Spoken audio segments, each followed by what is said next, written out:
सच्चिदानन्दरूपाय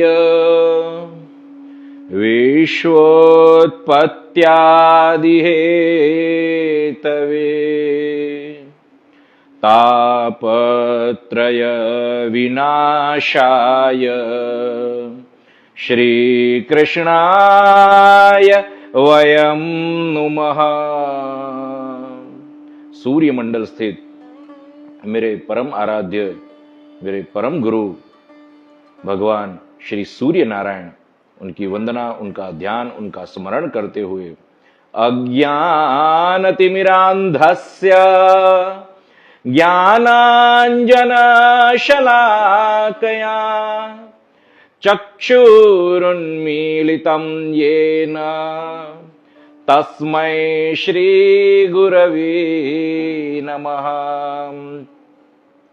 तस्मै श्रीगुरवे नमः। तस्मै श्रीगुरवे नमः।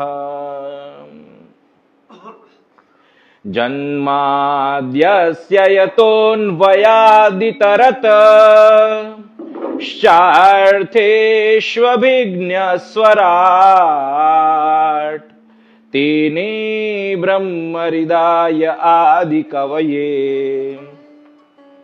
मुह्यन्ति यत्सूरयः तेजो वारिमृदां यथा विनिमयो यत्र त्रिसर्गो मृषा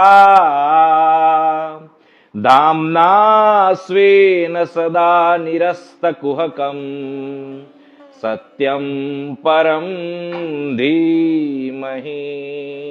सत्यं परं धीमहि।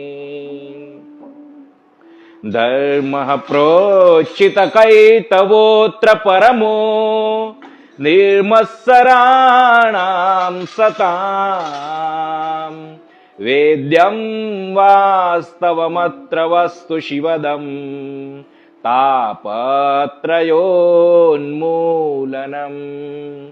श्रीमद्भागवते महामुनिकृते किं वा परैरीश्वरः सद्यो हृद्यवरुध्यतेऽत्र कृतिभिः शुश्रूषुभे तत्क्षणात्। निगमकल्पतरोर्गलितं फलं शुकमुखादमृतद्रवसंयुतं पिबत भागवतं रसमालयम् मुहुरहो रसिका भुवि भावुकाः। मुहुरहो रसिका भुवि भावुकाः। यं प्रवजन्तमनुपेतमपेतकृत्यं द्वैपायनो विरह कातर आजुहाव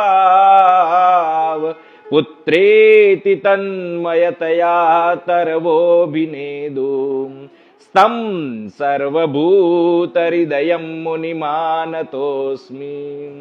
यः स्वानुभावमखिलश्रुतिसारमेकम् अध्यात्मदीपमैति तितीर्षतां तमोन्धम् संसारिणां करुणयाः पुराणगृह्यम् तं व्याससूनुमुपयामि गुरुं मुनीनां। तं व्याससूनुमुपयामि गुरुं मुनीनां। नारायणं नमस्कृत्य नरं चैव नरोत्तमं देवीं सरस्वतीं व्यासं ततो जयमुदीरयेत्। ततो जयमुदीरयेत्। ततो जयमुदीरयेत्। बोलो कृष्ण कन्हैया लाल की जय। श्री गोवर्धन नाथ की जय। श्री गिरिराज धरण की जय। श्री वृंदावन विहारी लाल की जय।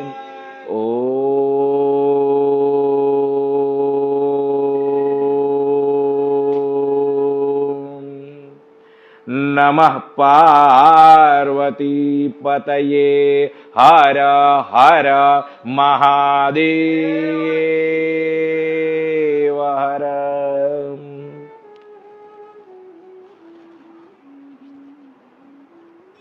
करारविन्देन पदारविन्दम् मुखारविन्दे विनिवेशयन्तम् वटस्य पात्रस्य पुटे शयानम् बालं मुकुन्दं मनसा स्मरामि। श्रीकृष्ण गोविन्द हरे मुरारी हे नाथ नारायण वासुदेव जिहवे पिबा स्वामृतमेतदेव गोविन्द दामोदर माधवेति। बोलो कृष्ण कन्हैया लाल की जय।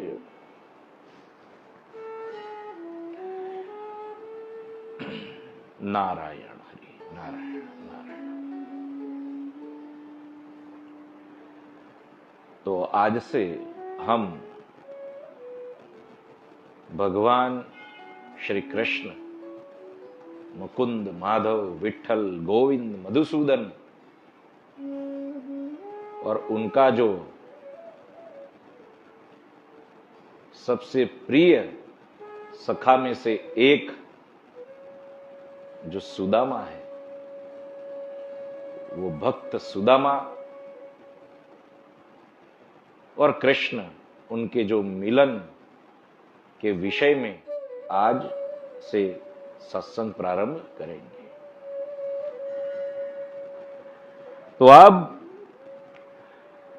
राजा परीक्षित जी अब सुखदेव जी को प्रश्न करते हैं, भगवन्यानि चान्यानि मुकुन्दस्य महात्मनः वीर्याण्यनन्त वीर्यस्य श्रोतुमिच्छामहे प्रभो। भगवान कैसे हैं? तो कहते हैं प्रेम और मुक्ति दोनों को देने वाले, दोनों का दान करने वाले। ऐसे भगवान कैसे हैं? वीर्याण्यनंत वीर्यस्य, जो पराक्रमियों के भी पराक्रमी हैं, जिनका पराक्रम अनंत है।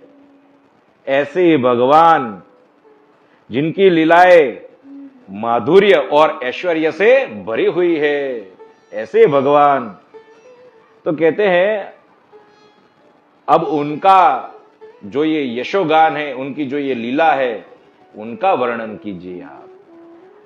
कहते हैं कि ये जो जीव है वो विषय सुख को खोजते खोजते और विषयों को भुगतते भुगतते अब केवल विषयों की ही स्मृति जब रह जाती है, तब उससे जो पीड़ित ये जो जीव है, ये जो विषयानंद है, उसका जो स्मरण है, भुगते हुए विषयों का स्मरण करना भगवान के भक्त को, भगवान के समर्पित हुए भक्त को एक बाण के समान व्याधि देते हैं, बाण के समान व्याधि देते हैं।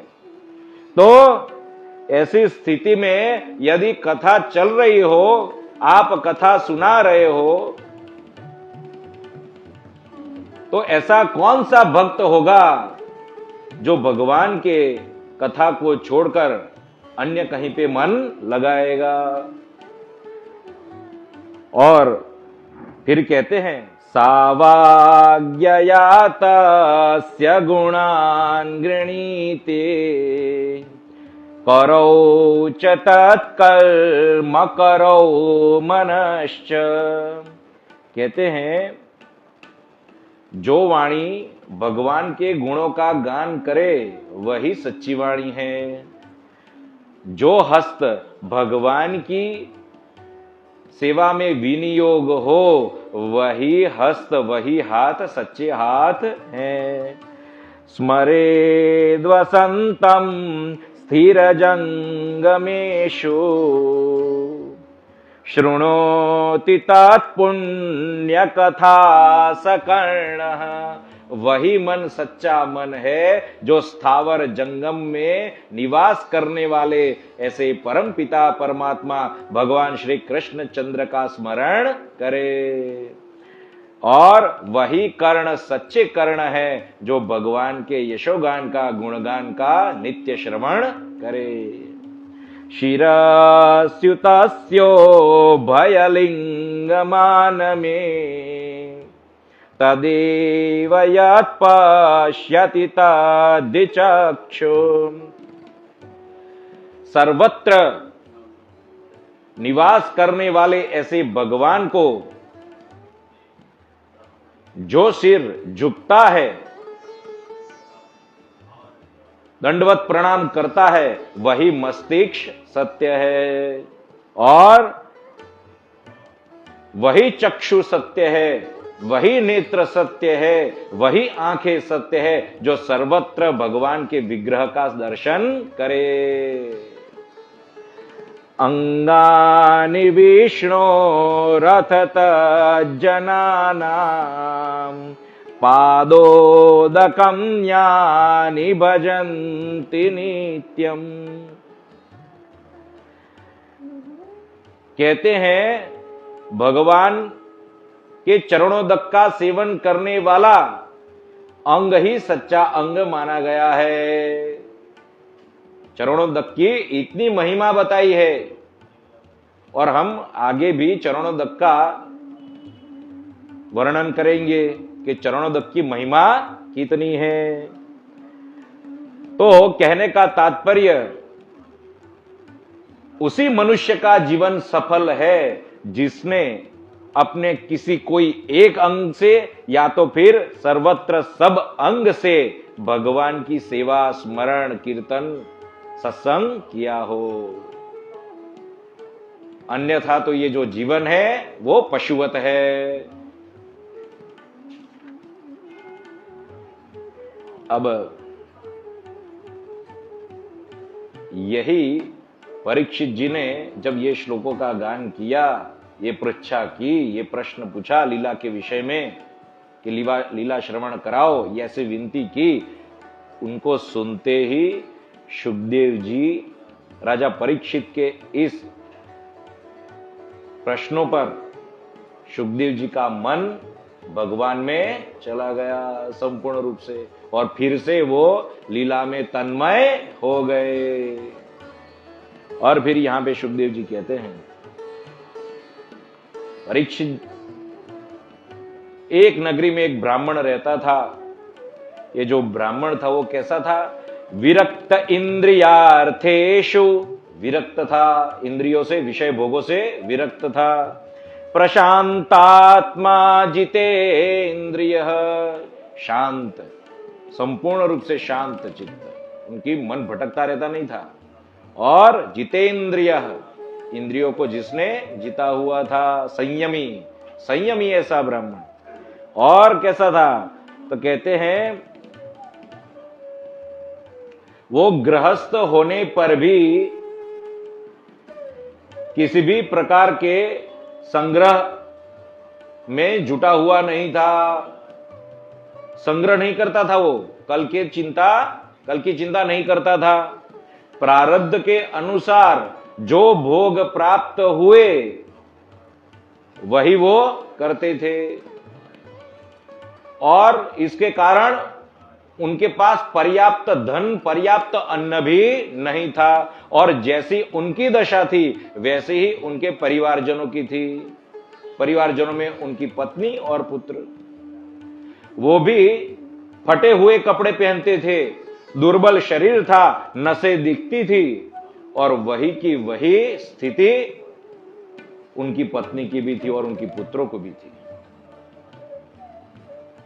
भिक्षाटन करते, जो अन्न प्राप्त होता वही अन्न अपने परिवारजनों को खिलाते।